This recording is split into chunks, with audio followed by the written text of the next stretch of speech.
नमस्कार,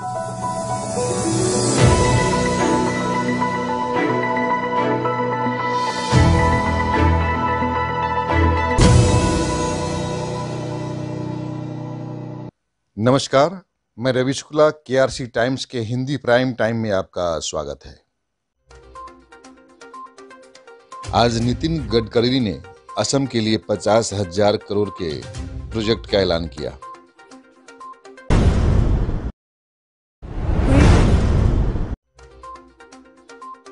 गुजरात में बीजेपी के 160 उम्मीदवारों की सूची जारी, पूर्व मुख्यमंत्री विजय रूपाणी को बाहर किया गया।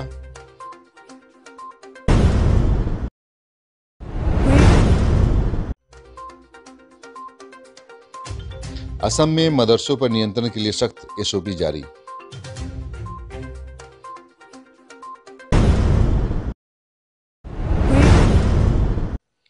भूतल एवं परिवहन मंत्री नितिन गडकरी ने असम के विकास के लिए एक नया तोहफा दिया। आज उन्होंने असम के लिए 50,000 करोड़ के प्रोजेक्ट की घोषणा की।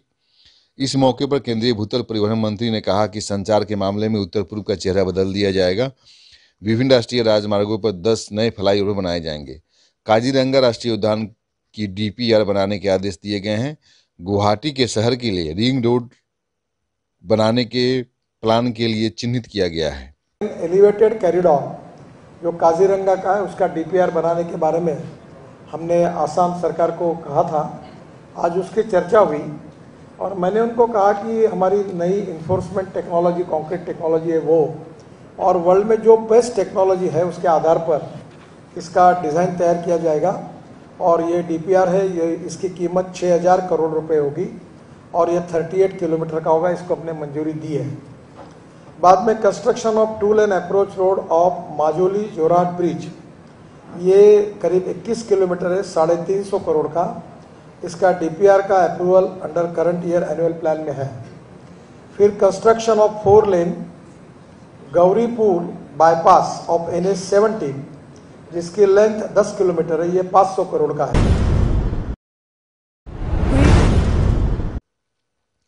बीजेपी ने गुजरात विधानसभा के लिए उम्मीदवारों की सूची जारी कर दी है। पहली सूची में 160 लोगों के नाम है। इस सूची में 40% विधायकों के नाम काटे गए हैं। सूची से पूर्व मुख्यमंत्री विजय रूपाणी और पूर्व उप मुख्यमंत्री नितिन पटेल का नाम हटा दिया गया है। इस संबंध में भाजपा के गुजरात प्रभारी भूपेंद्र यादव ने कहा कि रूपाणी और नितिन ने खुद कहा कि वे चुनाव नहीं लड़ना चाहते हैं, इसलिए उन्हें इस सूची से हटा दिया गया है। यह सूची प्रदेश भाजपा ने आज प्रेस वार्ता कर जारी किया। मदरसों पर नियंत्रण के लिए असम सरकार ने सख्त एसओपी जारी किया है। यह एसओपी राज्य के विभिन्न इस्लामी विद्वानों के परामर्श के बाद तैयार किया गया है। अब असम के बाहर के किसी भी छात्र को मदरसे में आने के लिए पुलिस वेरिफिकेशन की जरूरत होगी।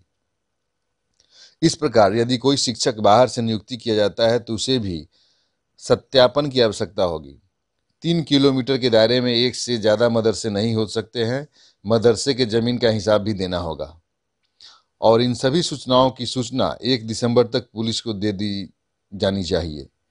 इसके अलावा सरकार ने निजी मदरसों के प्रबंधन के लिए एक विशिष्ट बोर्ड बनाने की बात कही है।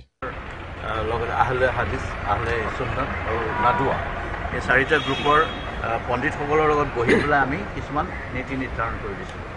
কৈছিলোঁ যে এখন বোৰ্ড খুলিব লাগে, তেওঁলোকৰ অধীনত নিজৰ অধীনত কিছুমান মাদ্ৰাছা চলে, কিন্তু কোনো নিয়ম নাই, কানুন নাই, কোনো নীতি নাই, কোনো ছিষ্টেম নাই ছুপাৰভিজনৰ। গতিকে কোনে ক'ত সোমাইছে, কি কৰিছে, তেওঁলোকৰ কোনো কণ্ট্ৰল নাই।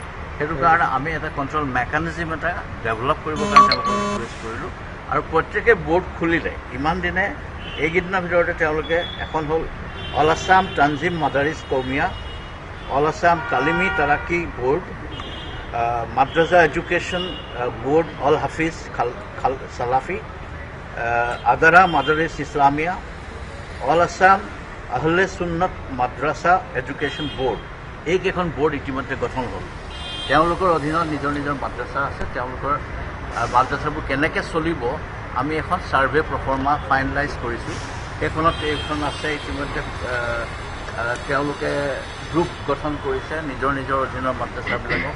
এইখিনি তেওঁলোকে দিব। মাটি কালি কাৰ মাটি ম্যাদী পট্টা নে কাৰ নামত আছে আৰু তাৰ শিক্ষকবিলাকৰ নাম কি, ফটোগ্ৰাফ, পেন কাৰ্ড ইত্যাদি ডিটেইলছ শিক্ষকৰ পুলিচ ভেৰিফিকেশ্যন আৰু তাত কৰ্মচাৰী কেইজন আছে, ষ্টুডেণ্ট কেইজন আছে আৰু কোন জেগাত অৱস্থিত ইত্যাদি ইত্যাদি বিভিন্ন ডিটেইলছ আমি বিচাৰিছোঁ। যদি হোষ্টেল আছে, বান্নাত মাদ্ৰাছা যদি মহিলাৰ মাদ্ৰাছা, তাৰ কাৰণে কিছু স্পেচিয়েল মেজাৰ্ছ ল'ব লাগিব। उत्तर प्रदेश के मैनपुर लोकसभा चुनाव में समाजवादी पार्टी अखिलेश यादव की पत्नी डिंपल यादव को मैदान में उतार रही है। समाजवादी पार्टी के संस्थापक मुलायम सिंह यादव के निधन के बाद यह सीट खाली हुई थी। डिंपल इससे पहले सांसद चुनी जा चुकी हैं।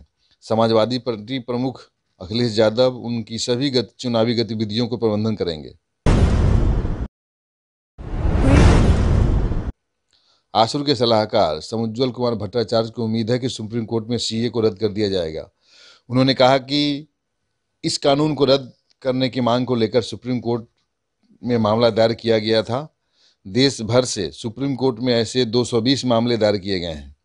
सुप्रीम कोर्ट ने असम और त्रिपुरा के मामले में सीए पेश करने के कारण होने वाले उत्पन्न समस्याओं को समझा है, इसलिए सुप्रीम कोर्ट में असम और त्रिपुरा की अलग अलग सुनवाई हो रही है। আমি বিৰোধিতা কৰিছে কা আমি নামানো। সুদূৰ অসম ছাত্ৰ সন্থা নেছো, আমি অসমৰ 30টা জনগোষ্ঠীয় সংগঠন, আমি সকলোৱে আমাৰ দৃষ্টিভংগী প্ৰকাশ কৰি আহিছোঁ। আৰু আমি পুনৰ কৈছোঁ যে আছু আৰু নেছো আৰু আন আন জাতীয় জনগোষ্ঠীয় সংগঠন আমি মনা নাই, আমি নামানো। এই স্থিতিত আমি অলৰ অচৰ অটল। আমাৰ গণতান্ত্ৰিক আন্দোলনো চলি আছে অসম আৰু উত্তৰ পূৰ্বাঞ্চল ভিত্তিত, আৰু আইনগতভাৱে আমি ন্যায় বিচাৰি উচ্চতম ন্যায়ালয়ৰ কাষ চাপিছোঁ। এতিয়া উচ্চতম ন্যায়ালয়ত সুদূৰ অসম ছাত্ৰ সন্থাৰ নেচৰ অধিবক্তাই খুব যুক্তি প্ৰদৰ্শন কৰিলে আৰু এই কথা প্ৰতিষ্ঠা কৰিলে যে অসম ত্ৰিপুৰাৰ উত্তৰ পূৰ্বাঞ্চলৰ পৰিৱেশ একেবাৰে সুকীয়া। গোটেই ভাৰতবৰ্ষত 219খন আবেদন পৰিছে, কিন্তু আছু আৰু নেচৰ অধিবক্তাই যুক্তিৰে প্ৰতিষ্ঠা কৰিছে যে অসম ত্ৰিপুৰা আৰু উত্তৰ পূৰ্বাঞ্চলৰ সমস্যাটো একেবাৰে সুকীয়া, আৰু উচ্চতম ন্যায়ালয়ে এই কথাত মান্যতা দিছে আৰু কৈছে শুনানি একেলগে হ'ব, কিন্তু অসম ত্ৰিপুৰা উত্তৰ পূৰ্বাঞ্চলৰ কাৰণে সুকীয়া সময় দিব।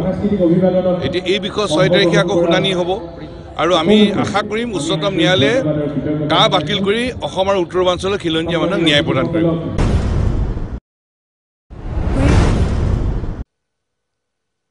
निर्माण विभाग के नाले के काम में व्यापक भ्रष्टाचार है।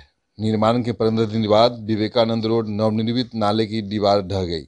ठेकेदार और विभागीय अधिकारियों का मिलीभगत के साथ काम करने का आरोप लगाया स्थानीय लोगों ने। निर्माण के 15 दिन बाद विवेकानंद रोड पर नवनिर्मित नाला ढह गया। करीब 7 करोड़ का काम था। स्थानीय लोगों ने कुछ दिन पहले मास्टर ड्रोन को लेकर शिकायत की थी, लेकिन ठेकेदार और निर्माण विभाग के अधिकारी बिना चिंता किए इस तरह की घटिया काम लगातार करते जा रहे हैं। उन्होंने बताया कि बालू की जगह रबिश से काम कर रहे थे, इसलिए नाले की दीवार ढह गई। শিলচর বিমানদুরে আমরা বোর্ড সাইডে আপনার শিলচর এডিসি যে সার্কুল অফিসারে ইয়া ইভিকশন করিয়া পাঁচসাইড এটা প্রপার ওয়েতে আমরা শোনামতে 7.47 লক্ষ টাকা কত লক্ষ টাকার কাজ তো খুব মানে ধীরে গতি চলে কিতা কাজ আরম্ভ প্রায় আজকে 2-1.5 বছর হয়ে গেছে কাজ মানে 200 মিটারও হয়েছে না। এরপরে কাজটা তো ধরছে তো মানে 15 দিন হয়েছে কেন ওয়াল করছে রিডিং ওয়াল 15 দিন পরে এটা ভাঙিয়ে পড়ে গেছে। আমরা বারবার বলছি যে আপনি ভালো দিয়ে কাজ করেন, এত শহরের ভিতরে এত নিম্নমানের কাজ চলে 15 দিন পরে যে ড্রেন ভাঙি গেছে এই পুরো ড্রেনটা কী অবস্থায় শিলচর পাশে আমরা যে সমস্যা থাকে এই অবস্থা আমরা খাওয়া সত্ত্বেও কতদিন খুশি করে যে ভালো জিনিস দিয়ে কাজ করাই, ভালো দিন ভালো সিমেন্ট দিয়ে কাজ করাই, এখানে কেউ আর ডিপার্টমেন্টালি কোনো দেখা দেখি নাই, কোনো স্টাফ নাই যে বলে কীভাবে কাজ চলে কীভাবে না, যে কাজের যে আর টোটাল কাজ যে কত টাকা এটা কোনো সাইনবোর্ড নাই, কিছু নাই, এবার এস্টিমেটও নাই যে কতটুকু হাইট কতটুকু ব্রেথ বা কতটুকু লেন্থ এটা কোনো কিছু নাই, কোনো টাকার হিসাব নাই, কোনো কাজের কোনো হিসাব নাই, মানে কোনো সাইনবোর্ড লাগানো হয়েছে। আপনারা নিজে দেখবা যে কোনো সাইনবোর্ড আছে এই এত টাকার কাজ কোনো সাইনবোর্ড নাই। আর হওয়া সত্ত্বেও যে বলে যখন তারা ড্রেন করে তখন আমি বলছি তারা নিচে খাদার মধ্যে। काटलीचेरा प्राथमिक स्वास्थ्य केंद्र के डॉक्टर मनरूल इस्लाम अहमद से शारीरिक प्रताड़ना के विरोध में शाहबाद बाजार में भगदड़ मच गई। हालांकि काटलीचेरा पुलिस की तत्काल कार्रवाई से स्थिति नियंत्रण किया गया। अरन्यापुर के रिंकू दास की पत्नी पूर्णिमा दास ने 1 नवंबर को काटलीचेरा स्वास्थ्य केंद्र में एक बच्चे को जन्म दिया था। हालांकि बच्चा रो नहीं पा रहा था, उसे तुरंत हैलाकांदी की SK राय सिविल अस्पताल में रेफर कर दिया गया। वहाँ 6 दिन के इलाज के बाद बच्चे को उन्नत इलाज के लिए सिलचर मेडिकल कॉलेज भेजा गया, लेकिन उसे बचाया नहीं जा सका। मेडिकल सेंटर में बच्चे की मौत के बाद 20-25 लोगों के एक समूह काटलीचरा स्वास्थ्य केंद्र के ड्यूटी रूम में आया और 9 नवंबर बुधवार शाम 4:30 बजे डॉक्टर मोनिरुल इस्लाम अहमद पर शारीरिक हमला किया। इस पर वहाँ के स्थानीय लोगों और नेताओं ने प्रशासन से मांग की है कि अगर इस घटना में शामिल लोगों को गिरफ्तार नहीं किया जाता है तो बृहत जन आंदोलन किया जाएगा। ঘটনা হয়েছে আজকে প্রায় 2-3 বছর থেকে আমাদের ডক্টর মনিরুল স্যার এখানে ডিউটি করে আসছেন, কিন্তু একটা পেশেন্টের ডেলিভারি একটি পেশেন্ট এখানে নিয়ে এসে আনা হয়েছিল। ডেলিভারি পেশেন্টের উনি চিকিৎসা করে রেফার করেছিলেন হাইলাকান্দিতে। এই ডেলিভারি পেশেন্টের হাইলাকান্দিতে 6 দিন চিকিৎসা হয়েছে, তারপর শিলচরে রেফার করা হয়েছে। শিলচরে আরো 2 দিন এখানে ট্রিটমেন্ট করার পর একটা বাচ্চা মৃত্যু হয়েছে। এরপর হঠাৎ করে গতকালকে কাটলিচড়া হসপিটালে অন ডিউটির সময় কয়েকজন যুবক এসে আমাদের এই ডাক্তার মনিরুল স্যারের উপর পর্যাপ্ত পরিমাণে আক্রমণ করেছে। বিভিন্ন জায়গায় এখনো পর্যন্ত চিহ্ন আছে এবং এই গামছার মাধ্যমে ফাঁস লাগানোর চেষ্টা করেছে। এর ব্যাপারে আজকে আমরা শাহবাদে হাজার হাজার জনগণ একত্রিত হয়েছিলাম যে অতি সত্বর এই কালপিটকে অ্যারেস্ট করার জন্য। যাই হোক, আমাদের জেলা প্রশাসনের তরফ থেকে সম্মান জানিয়ে আমাদের কাটলিচড়া রসি মহোদয় এখানে এসে আমাদের মাদ্রাসার প্রেসিডেন্ট, আমাদের এই মাদ্রাসার হেড মৌলানা, আমাদের জেলা পরিষদ ইমরুল ভাই, এই এলাকার স্থানীয় প্রত্যেক জনগণের সঙ্গে আলোচনা করে উনি কথা দিয়েছেন আগামী 2-3 ঘন্টার ভিতরে আসামিকে উনি অ্যারেস্ট করবেন এবং ওনাকে সহযোগিতা করার জন্য। তাই আমরা সর্বসম্মতিকে আমাদের কাটলিচড়া ওসি মহোদয় আমরা সময় দিয়েছি যে আশা করছি আগামী 3-4 ঘন্টার ভিতরে আসামি অ্যারেস্ট হবে। যদি আগামী আমার 12 ঘন্টা সময় অপেক্ষা করব, 12 ঘন্টার ভিতরে যদি আসামিকে কালপিটকে এসে অ্যারেস্ট করা না হয়, এটার সঙ্গে যারা জড়িত আছে তাদেরকে অ্যারেস্ট করা না হয়, 12 ঘন্টা পর আমরা শাহবাদে আবার রাস্তা অবরোধ করে হাজার হাজার জনগণ ঐক্যবদ্ধ হয়ে আমরা প্রতিবাদ করব। 22 भैंसों को चोरी करके बांग्लादेश भेजने के मंसूबे को नाकामयाब करते हुए 2 लोगों को गिरफ्तार किया गया। इन भैंसों को गुरुवार सुबह ट्रक नंबर ML04A8824 से राष्ट्रीय मार्ग संख्या 6 पर शिवनगर के रास्ते बांग्लादेश ले जाने की कोशिश की जा रही थी। 22 भैंसों को बहुत ही अमानवीय तरीके से ट्रक में बांध कर रखा गया था।